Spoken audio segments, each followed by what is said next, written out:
Good morning guys, welcome to my YouTube channel GK Adda. Friends, आज हम discuss करेंगे 4 March 2022 के डेली करंट अफेयर। तो वीडियो स्टार्ट करने से पहले फ्रेंड्स मैं आपको कल वाली करंट अफेयर यानी कि 3 मार्च 2022 के डेली करंट अफेयर रिवाइज करवा देती हूँ। तो हमारा फर्स्ट क्वेश्चन है, किस आईआईटी संस्थान ने नासो 95 नामक दुनिया का सबसे छोटा पहनने योग्य एयर प्यूरीफायर को बनाया है? आंसर है आईआईटी दिल्ली ने। सड़क पर रहने वाले जानवरों के लिए भारत की पहली एम्बुलेंस किस राज्य में शुरू की गई है? आंसर है तमिलनाडु में। हाल ही में जारी association of tennis professionals ranking 2022 में पहले स्थान पर कौन है? आंसर है डेनिल मेदवेदेव। 31वें दक्षिण पूर्व एशियाई खेल 2022 किस देश में आयोजित होंगे? आंसर है वियतनाम में। अगला क्वेश्चन है रिवीजन का, बोल्ट जमान पदक से सम्मानित होने वाले पहले भारतीय कौन बने हैं? आंसर है दीपक धर। उड़ान एक मजदूर बच्चे की नामक पुस्तक किसके द्वारा लिखी गई है? आंसर है मिथिलेश तिवारी के द्वारा।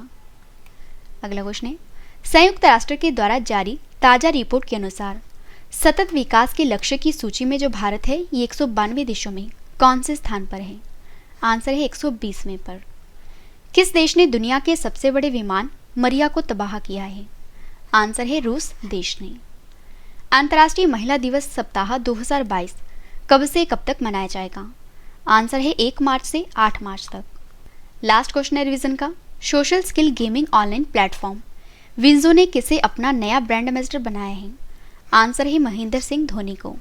तो मैंने आपको 3 मार्च 2022 के डेली करंट अफेयर रिवाइज करवा दिए और अब मैं आपको आज का करंट अफेयर यानी कि 4 मार्च 2022 के डेली करंट अफेयर करवा देती हूँ। तो हमारा फर्स्ट क्वेश्चन है, किस भारतीय निशानेबाज ने ISSF यानी कि international shooting sport federation world cup 2022 में गोल्ड मेडल जीता है? हमारे ऑप्शन है, option A Rohit Kumar, option B Sumit Chauhan, option C Rakesh Singh and option D Saurabh Chaudhary. तो इस क्वेश्चन का सही आंसर है ऑप्शन डी सौरभ चौधरी ने।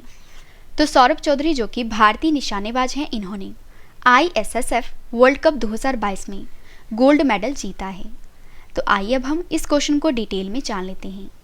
तो भारतीय निशानेबाज हैं सौरभ चौधरी। इन्होंने मिस्र के काहिरा में चल रहे 2022 अंतर्राष्ट्रीय शूटिंग स्पोर्ट फेडरेशन विश्व कप में पुरुषों की 10 मीटर एयर पिस्टल स्पर्धा में गोल्ड मेडल जीता है। और आपको जानकारी के लिए ये भी बता दूं कि रजत पदक जो है ये जर्मनी के माइकल श्वाल्ड ने जीता है, जबकि रूस के जो आर्टेम चरनौसोव हैं, इन्होंने कांस्य पदक जीता है यानी कि ब्रॉन्ज मेडल जीता है। अगला क्वेश्चन करते हैं, वायुसेना की पश्चिमी कमान के नए कमांडिंग इन चीफ कौन बने हैं? हमारे ऑप्शन है, option A Ramesh Chandra, option B Anoop Shukla, option C Vineet Kumar and option D Shri Kumar Prabhakaran. तो इस क्वेश्चन का सही आंसर है ऑप्शन डी श्री कुमार प्रभाकरण। तो वायुसेना की पश्चिमी कमान के नए कमांडिंग इन चीफ बने हैं श्री कुमार प्रभाकरण। तो एयर मार्शल श्री कुमार प्रभाकरण को वायुसेना की दिल्ली में स्थित पश्चिमी वायु कमान का कमांडिंग इन चीफ नियुक्त किया गया है। और फ्रेंड्स, यहाँ पे बात हुई है भारतीय वायुसेना की। तो भारतीय वायुसेना की स्थापना हुई थी 8 अक्टूबर 1932 को। भारतीय वायुसेना का मुख्यालय है नई दिल्ली में और भारतीय वायुसेना के प्रमुख का नाम है विवेक राम चौधरी। अगला क्वेश्चन है हमारा, विश्व श्रवण दिवस यानी कि वर्ल्ड हेयरिंग डे ये कब मनाया जाता है? हमारे ऑप्शन है, option A 4 March, option B 2 March, option C 5 March and option D 3 March को। तो इस क्वेश्चन का सही आंसर है ऑप्शन डी 3 मार्च को। तो वर्ल्ड हेयरिंग डे जो है ये मनाया जाता है 3 मार्च को।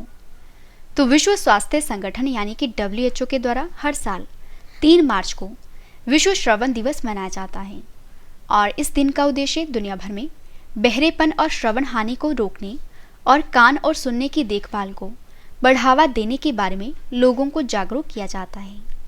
और विश्व श्रवण दिवस 2022 की जो थीम है वो ये है कि जीवन के लिए सुनना, ध्यान से सुनना, यानी कि to hear for life, listen with care. अगला क्वेश्चन है हमारा, किस देश की स्पेस एजेंसी ने नेक्स्ट जनरेशन GOES-T मौसम उपग्रह को लॉन्च किया है? हमारे ऑप्शन है, option A America, option B रूस, ऑप्शन सी चीन एंड ऑप्शन डी भारत। तो इस क्वेश्चन का सही आंसर है ऑप्शन ए अमेरिका। तो अमेरिका की स्पेस एजेंसी जिसका नाम है नासा, तो नासा ने नेक्स्ट जनरेशन GOES-T मौसम सैटेलाइट को लॉन्च किया है? तो आइए अब हम इस क्वेश्चन को डिटेल में जान लेते हैं। तो अमेरिका की अंतरिक्ष एजेंसी जिसका नाम है नासा ने Cape Canaveral space force station Florida से 4 अगली पीढ़ी के मौसम उपग्रहों की एक श्रृंखला में तीसरे जियो स्टेशनरी ऑपरेशनल इन्वायरमेंटल सैटेलाइट को सफलतापूर्वक लॉन्च किया है, यानी कि GOES को लॉन्च किया है, जिसका पूरा नाम है जियो स्टेशनरी ऑपरेशनल इन्वायरमेंटल सैटेलाइट, और इस उपग्रह को GOES-T नाम दिया गया है। और फ्रेंड्स, जानकारी के लिए आपको ये भी बता दूं कि GOES-T को अपनी भूस्थिर कक्षा में स्थापित हो जाने के बाद इसका नाम बदलकर GOES-T से बदलकर GOES-18 कर दिया जाएगा, और पश्चिमी गोलार्ध में मौसम और खतरनाक पर्यावरणीय परिस्थितियों का पूर्व अनुमान लगाने के लिए राष्ट्रीय महासागरीय और वायुमंडल प्रशासन के द्वारा GOES-T का उपयोग किया जाएगा। तो यहाँ पे बात हुई है नासा की। जैसे कि मैंने आपको बताया, नासा जो है ये अमेरिका की स्पेस एजेंसी का नाम है। नासा का पूरा नाम है national aeronautics and space administration. NASA की स्थापना हुई थी 29 जुलाई 1958 को। नासा का मुख्यालय है वॉशिंगटन DC में, और नासा के अध्यक्ष का नाम है बिल नेल्सन। नेक्स्ट क्वेश्चन है, भारतीय वायुसेना के द्वारा वायु शक्ति अभ्यास 2022 का आयोजन कहां पर किया जाएगा? हमारे ऑप्शन है, ऑप्शन ए राजस्थान के जैसलमेर में, ऑप्शन बी बिहार के पटना में, ऑप्शन सी महाराष्ट्र के मुंबई में, एंड ऑप्शन डी ओडिशा के भुवनेश्वर में। तो इस क्वेश्चन का सही आंसर है ऑप्शन ए राजस्थान के जैसलमेर में। तो भारतीय वायुसेना के द्वारा हाल ही में वायु शक्ति अभ्यास 2022 का आयोजन ये किया जाएगा राजस्थान के जैसलमेर में। तो भारतीय वायुसेना 7 मार्च 2022 को राजस्थान के जैसलमेर पोखरण रेंज में होने वाले अभ्यास वायु शक्ति का संचालन करेगी, और इस कार्यक्रम के मुख्य अतिथि प्रधानमंत्री नरेंद्र मोदी जी होंगे। और इस अभ्यास में भारतीय वायुसेना के कुल 148 विमान भाग लेंगे, और इस अभ्यास में पहली बार राफेल विमान हिस्सा लेंगे। जानकारी के लिए आपको ये भी बता दूं कि अभ्यास वायु शक्ति का आयोजन भारतीय वायुसेना के द्वारा हर 3 साल में एक बार किया जाता है, और आखिरी वायु शक्ति अभ्यास हुआ था 2019 में। फ्रेंड्स, आपको ये भी बता दूं, अगर आपको science, math, computer, state static GK and other important topics पढ़ने हैं तो हमारी जो दूसरी वीडियो का टाइम है ये है शाम के 4 बजे। अगर आपको डेली करंट अफेयर पढ़ना है तो हमारी इस वीडियो का टाइम है सुबह के 4 बजे। और जिन फ्रेंड्स ने अभी तक हमारे इस चैनल को सब्सक्राइब नहीं किया है तो वो हमारे इस चैनल को सब्सक्राइब कर लीजिए। हमारे इस चैनल का नाम है जीके अड्डा। अगला क्वेश्चन है हमारा, LIC म्यूचुअल फंड के नए MD और CEO कौन बने हैं? हमारे ऑप्शन है, option A Ankesh Mehta, option B Mahendra Singh, option C Sameer Gupta, and option D TS Ramakrishnan. तो इस क्वेश्चन का सही आंसर है ऑप्शन डी TS रामकृष्णन। तो LIC म्यूचुअल फंड के नए MD यानी कि मैनेजिंग डायरेक्टर और CEO यानी कि चीफ एग्जीक्यूटिव ऑफिसर ये बने हैं TS रामकृष्णन। तो LIC म्यूचुअल फंड भारत में संचालित सबसे पुराने और अग्रणी म्यूचुअल फंडों में से एक है, जो डेट, इक्विटी, हाइब्रिड, पैसिव और सोल्यूशन ओरिएंटेड योजनाओं को कवर करने वाली 26 उत्पादों की एक पूरी टोकरी पेश करता है। तो आपको याद रखना है कि LIC म्यूचुअल फंड के नए MD और CEO बने हैं TS रामकृष्णन। अगला क्वेश्चन करते हैं, नाइट फ्रैंक के द्वारा जारी द वेल्थ रिपोर्ट 2022 में जो भारत है ये कौन से स्थान पर है? हमारे ऑप्शन है, ऑप्शन ए तीसरे, ऑप्शन बी पहले, ऑप्शन सी दूसरे, एंड ऑप्शन डी चौथे। तो इस क्वेश्चन का सही आंसर है ऑप्शन ए तीसरे। फ्रेंड्स, आपको याद रखना है कि नाइट फ्रैंक के द्वारा जारी वेल्थ रिपोर्ट 2022 में जो भारत है ये है तीसरे नंबर पर। और जानकारी के लिए आपको ये भी बता दूं कि ये जो रिपोर्ट है ये 2022 में जारी की गई है, जो कि 2021 के डाटा के आधार पर जारी की गई है।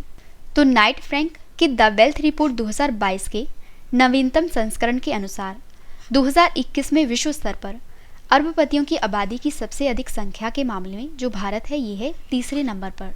और भारत में अल्ट्रा हाई नेटवर्थ इंडिविजुअल्स की संख्या 2021 में 11% सालाना बढ़कर 145 अरबपति हो गई है, जो कि एशिया पैसिफिक क्षेत्र में सबसे अधिक प्रतिशत वृद्धि है। और UHNWI ऐसे व्यक्ति हैं जिनकी कुल संपत्ति $30 मिलियन यह 226 करोड़ रुपए से अधिक है। और विश्व स्तर पर इस सूची में क्रमशः जो अमेरिका है और जो चीन है ये शीर्ष पर हैं।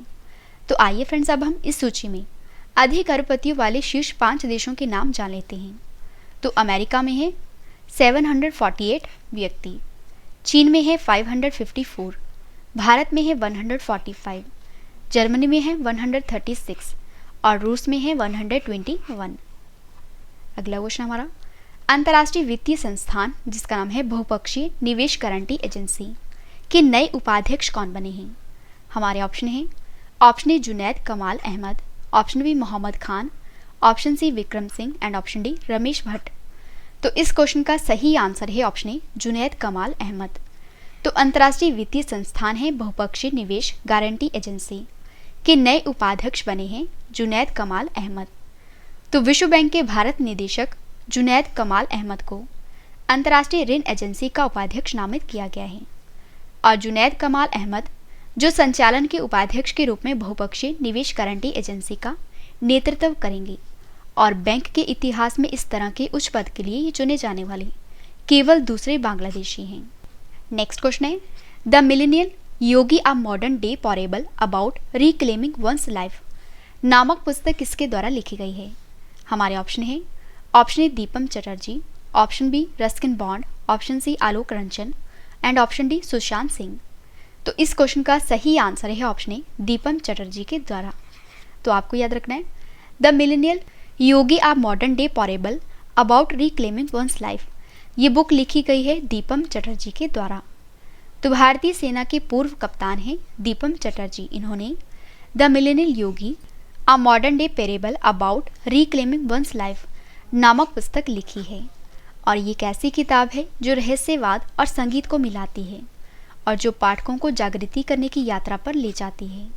नेक्स्ट और लास्ट क्वेश्चन करें इस वीडियो का, विश्व वन्यजीव दिवस यानी कि वर्ल्ड वाइल्ड लाइफ डे ये कब मनाया जाता है? हमारे ऑप्शन है, option A 2 March, option B 3 March, option C 4 March and option D 5 March को। तो इस क्वेश्चन का सही आंसर है ऑप्शन बी 3 मार्च को। तो वर्ल्ड वाइल्ड लाइफ डे ये मनाया जाता है 3 मार्च को।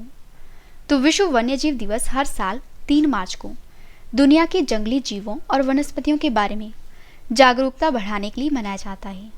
और ये दिन हमें वन्यजीव अपराध और विभिन्न व्यापक आर्थिक, पर्यावरणीय और सामाजिक प्रभावों के कारण प्रजातियों की मानव प्रेरित कमी के खिलाफ लड़ने की आवश्यकता की भी याद दिलाता है। और विश्व वन्यजीव दिवस 2022 की थीम है पारिस्थितिक तंत्र की बहाली के लिए प्रमुख प्रजातियों को पुनर्प्राप्त करना, यानी कि रिकवरिंग की स्पीशीज फॉर इकोसिस्टम रिस्टोरेशन। तो फ्रेंड्स, मैंने आपको आज के इस वीडियो में 4 मार्च 2022 के डेली करंट अफेयर करवा दिए। फ्रेंड्स, वीडियो पसंद आए तो वीडियो को लाइक और शेयर करना ना भूलें। तो आज के लिए बस इतना ही। अब हम मिलते हैं नेक्स्ट वीडियो में। तब तक के लिए जय हिंद, जय भारत।